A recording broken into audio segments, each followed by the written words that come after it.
Hi friends, so today we are going to learn how to make a sensory bin.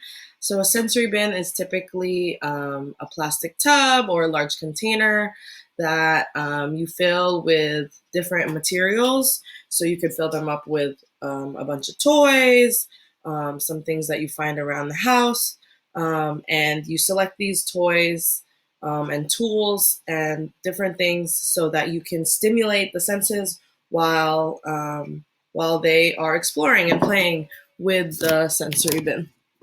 Um, okay, so find the container that you plan on using. Um, I would advise, since it's for the kids to play with, that you find something that's not glass. I don't have many containers um, at my house that aren't glass. Um, but some ideas that you could do is, if you had a metal tray, if you had the reusable like foil trays, if you had a plastic bowl, that would be great. If you have empty cardboard boxes from deliveries that you have, that would also be great.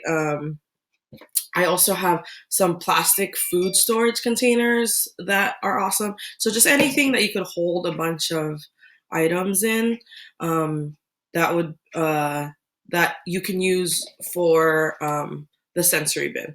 And then you kind of want to think about, like, what items do you have around the house that you could put in this bin. Um, so there's a lot of options. You could put dry pasta. You could put some cotton balls. You could use. I today have some crafting beads, because you don't have to throw this stuff away. You could reuse this stuff. You could also. I have um, some newspaper.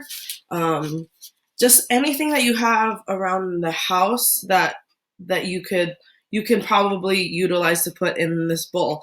But it's also something to think about, um, that I'm trying to make this fun for the students. So I usually have a theme in mind. So my theme today is going to be sea animals or underwater, um, so that they're engaged. So I've made like dinosaur themed sensory bins. I've made vehicle themed sensory bins, like a monster truck bin. So you could really do anything with like the things that you have in your home. So I'll show you how to. What I chose was a plastic storage container. Um, and then I have the sea animals, so the toys that I chose, and then the beads, some beads, and then some water. So these are all things that I had at my house. I think I chose a water activity because a lot of students really enjoy playing with water. So keep in mind that this activity might get messy. So what I would suggest is to put down a towel, or I'm going to put newspaper down for the area that I'm going to set up for the students. So let's say I put it here. Sorry, I don't know if you can see that, but I'm going to put the newspaper down here. Um, and obviously, I wouldn't set up a child here because it's too tall for them. So I would do it like in the kitchen, at the table, or even on the floor, and just like put as much newspaper down as you think is necessary. Um, if it's a water activity, I would definitely put a towel down. Um, but yeah. Okay, so I'm gonna take the container and then I'm just gonna fill it with water. Perfect. And if you, I don't think I have food coloring, but if I wanted to make it more exciting for my students, I would maybe put like a drop or two of blue food coloring.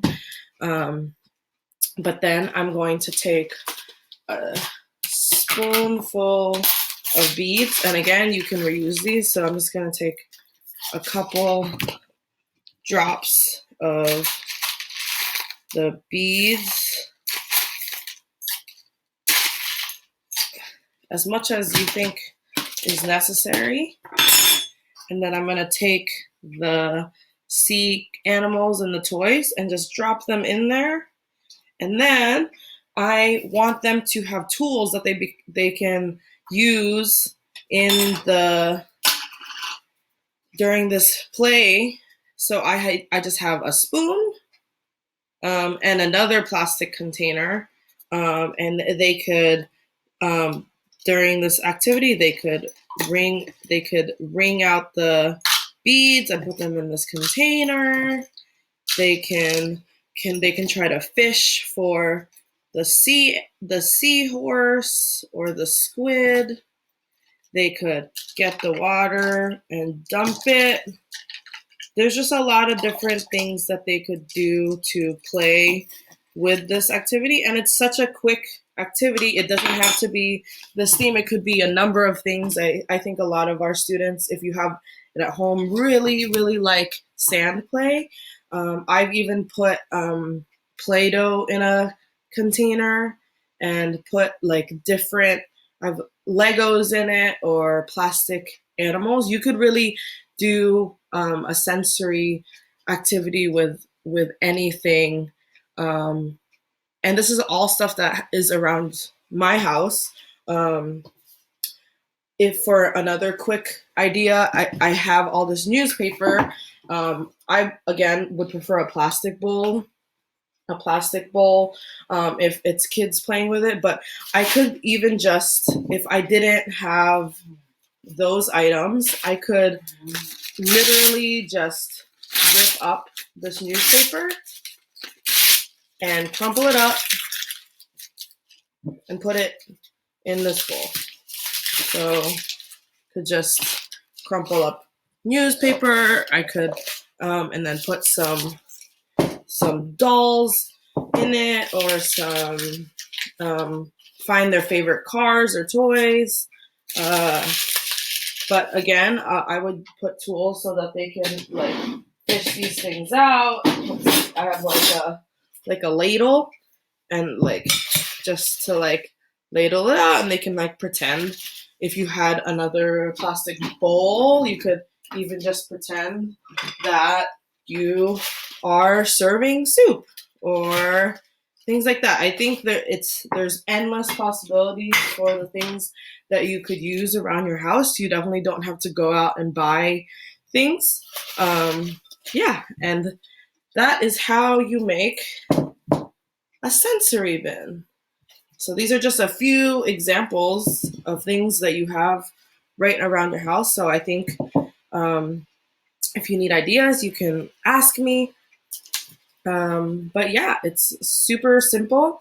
And your kid is going to have such a fun time using their imagination to do this activity. Okay, friends. I will see you guys later. Have a good day. Bye for now.